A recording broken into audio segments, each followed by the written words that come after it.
అధిక బరువు అనేక సమస్యలకు కారణం. సాహితీ యోగా ఆన్లైన్ క్లాసులో జాయిన్ అవ్వండి.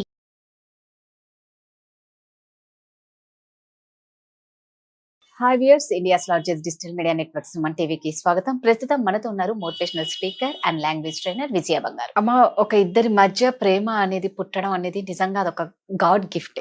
అంటే మనకున్న ప్రాబ్లమ్స్ కానీ మనకున్న టెన్షన్స్ కానీ ఒక రిలీఫ్ అనేది ఒక సోల్మేట్ ద్వారా తీరుతుంది. సో మంచిగా బాగా ఉన్నన్ని రోజులు బాగుండి తర్వాత వదిలేసినప్పుడు ఆ పెయిన్ అనేది వర్ణనాతీతం. అంటే ఎంత మంది 1000 మంది 100 మంది వచ్చి ఓదార్చినా కూడా ఆ పెయిన్ అనేది పోదు. సో అవతల పర్సన్ ఎప్పుడైతే నాకు నువ్వు వద్దు అన్నప్పుడు ఆ అమ్మాయి బాధ కానీ అబ్బాయి బాధ కానీ అది భరించలేక ఒక్కొక్కరు ఒక్కొక్కలా ఉంటారు. కాబట్టి సూసైడ్ అనేది అందుకే ఆ టైంలో జరుగుతూ ఉంటాయి ఎక్కువగా. అంటే ఒకసారి మనల్ని వద్దు అన్న వాళ్ళ వెంటబడి వాళ్ళతో వెంబడ ఉండడం అనేది ఎంతవరకు కరెక్ట్? అస్సలు కరెక్ట్ కాదండి. నన్ను అడిగితే అస్సలు 110% అసలే కరెక్ట్ కాదు. అంటే ఇప్పుడు మీకు తెలుసు, అంటే ఒక అమ్మాయి గాని ఒక అబ్బాయి గాని ఒక భార్య గాని ఒక భర్త గాని ఒక ఫ్రెండ్ గాని, ఇందులో మనము అమ్మాయిల గురించి అబ్బాయిల గురించి కాదు, ప్రతి ఒక్కరు ఒక మనిషి నువ్వు లేనప్పుడు నేను ఉండలేను, నువ్వే నాకు ప్రాణం అని అన్నది నీకు కూడా తెలుసు. అబ్బాయికి కానీ అమ్మాయి కానీ భార్యకు కానీ భర్త కానీ ఫ్రెండ్స్ ఎవరికైనా తెలుసు. తెలిసినప్పుడు నీ అవసరం అంతా తీరిపోయి ఇంకా నీతో నాకు అవసరం లేదు అని వెళ్ళిపోయినప్పుడు, అంటే వాంటెడ్లీ నువ్వు బాధపడితే కూడా నాకు లెక్కలేదు, నువ్వు ఏమన్నా అయిపో అని వెళ్ళిపోయినప్పుడు వాళ్ళ గురించి మనం ఎందుకు ఆలోచించాలండి కదా? వాంటెడ్లీ మీరు కష్టపడాలి, మీరు ఏడవాలి, మీరు బాధపడాలి, నువ్వు జీవితం నాశనం అయిపోవాలి అనే వాళ్ళు వెళ్ళిపోయారు కదా. వాళ్ళ గురించి మనం ఎందుకు కష్టపడాలి?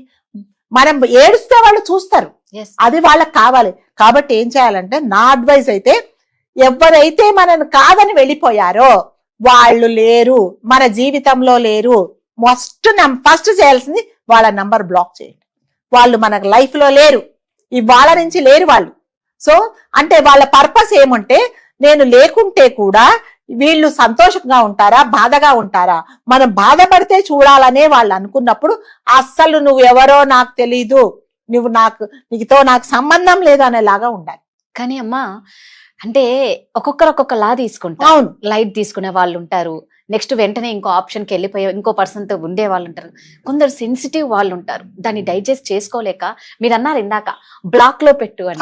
ఓకే, కొన్ని రోజుల తర్వాత పెడతారేమో, మళ్ళీ వెంటనే అంటే వాళ్ళు అన్బ్లాక్ లోకి వచ్చేస్తూ ఉంటారు, అన్బ్లాక్ వస్తారు, అయ్యో నేను అలా అనుకోలేదు, నువ్వు ఇంత నా మీద ఇంత పెంచుకున్నావు అనుకోలేదు, నేను అలా అనుకోలేదు, మళ్ళీ కలిసిందాం.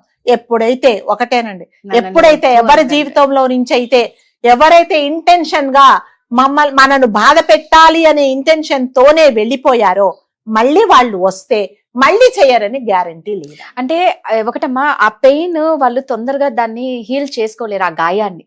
అదేనండి, అంటే ఒక్కొక్కరు ఒక్కొక్కలా ఉంటారు కదా. ఇప్పుడు సెన్సిటివ్ వాళ్ళ పరిస్థితి ఏంటి అంటే, చెప్పుకున్నంత అంటే మనం ధైర్యం పరచుకోవడమే, లేకపోతే మన మైండ్ డైవర్ట్ చేయడమే, లేకపోతే మీరు తిరిగిన ప్రదేశాలు, లేకపోతే మీరు ఉన్న ఊరు వీలైతే కొన్ని రోజులు వదిలి వెళ్ళిపోవడమే. అంటే ఇదంటే జ్ఞాపకాలకు దూరంగా ఉండడమే. మనము మోటివేట్ చేసుకోవాలి, మనకి మనమే ఓదార్పు, మనమే ధైర్యం చెప్పుకోవాలండి. అంతే. మీరు అన్నట్టుగా అది చాలా కష్టం. ఒక మనిషి జ్ఞాపకాలు మర్చిపోవడం అనేది చాలా కష్టము.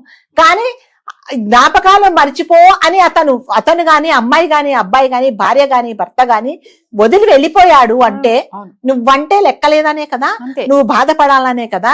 నిన్ను బాధ పెట్టే వాడి గురించి నువ్వెందుకు బాధపడతావు? సో వాళ్ళ ఇంటెన్షనే నువ్వు బాధపడాలి, నువ్వు ఏడవాలి అనే కదా. మరి వాడి కోసం నువ్వెందుకు ఏడవాలి?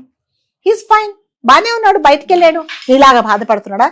తెలియకలేదు, అతను తెలియక తప్పు చేయలేదండి, తెలిసే నువ్వు బాధపడాలనే ఉద్దేశంతోనే నిన్ను వదిలేసి వెళ్ళిపోయాడు.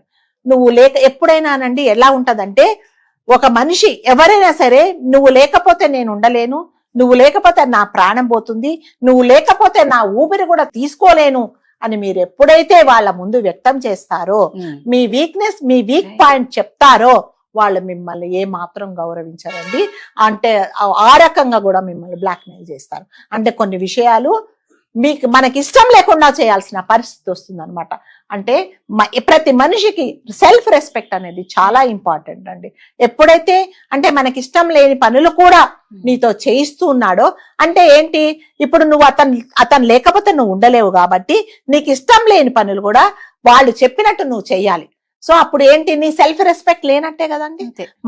ప్రతి ఒక్క మనిషికి ఫస్ట్ మనము ఎలా ఉన్నా యాక్సెప్ట్ చేసుకోవాలి, మనం గౌరవించుకోవాలండి.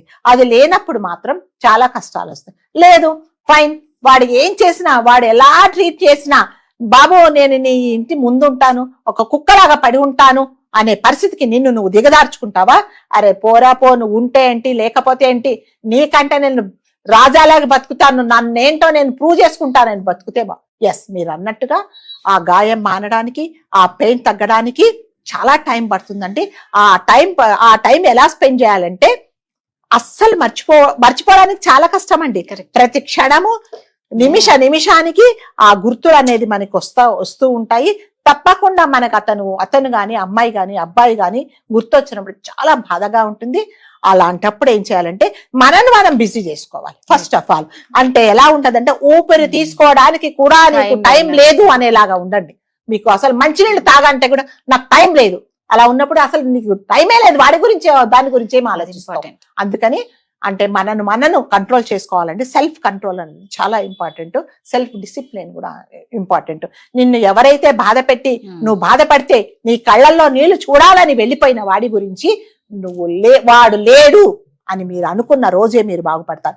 లేదా నేను మళ్ళీ ఇందాక చెప్పినట్టు, బాబు నువ్వు నన్ను ఎలా ట్రీట్ చేసినా పర్వాలేదు, నీ కాళ్ళ కింద పడి ఉంటా, మీ ఇంట్లో కుక్కలాగా ఉంటా, లేకపోతే నీ ఇంట్లో పని మనిషిలాగా ఉంటా అని నీ మొహం కనిపిస్తే నాకు చాలు అంటే, వాడు ఎలా ట్రీట్ చేసినా కూడా నువ్వు రెడీగా ఉంటే వెళ్ళు.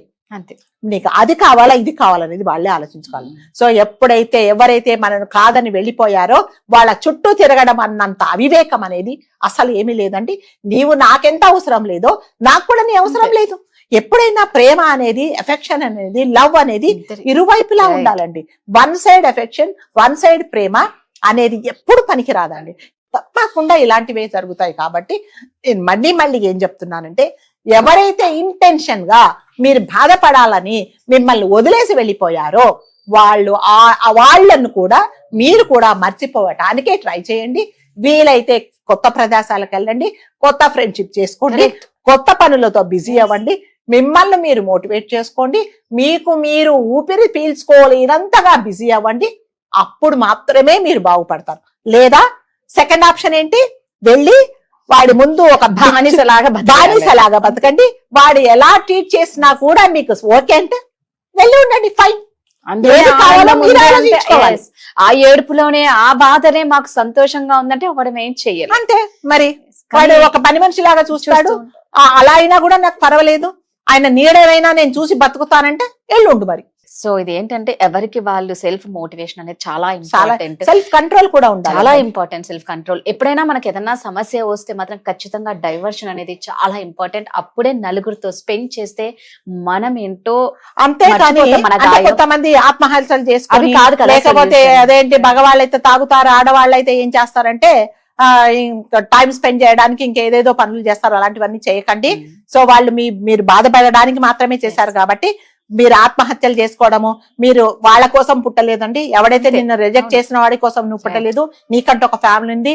నువ్వు ఒక క్షణం లేకపోతే బాధపడే నీ తల్లిదండ్రులు ఉన్నారు, అన్నదమ్ములు ఉన్నారు, నీ ఫ్యామిలీ ఉంది. అంతకంటే అంటే అదృష్టం ఉంటే అంతకంటే మంచి ఫ్రెండ్స్ ఉంటారు. వాళ్ళ గురించి మీరు ఆలోచించండి. కాదు అన్న వాళ్ళ కోసం మీరు ఆలోచించకండి, మీ ప్రాణాలు తీసుకోకండి. సూపర్ అండి. ఖచ్చితంగా ఏది జరిగినా మన మంచికే అంటారు. ఏదో ఇదంతా మన మంచికే అనుకోండి, నెక్స్ట్ ఇంకా బ్రైట్ ఫ్యూచర్ ఉండొచ్చు మనకి, అందుకే ఇలా జరుగుతున్నాయని అనుకోండి. ఎవరికి వాళ్ళు స్ట్రాంగ్ గా ఉండండి. థ్యాంక్ యూ అమ్మా. Thank you.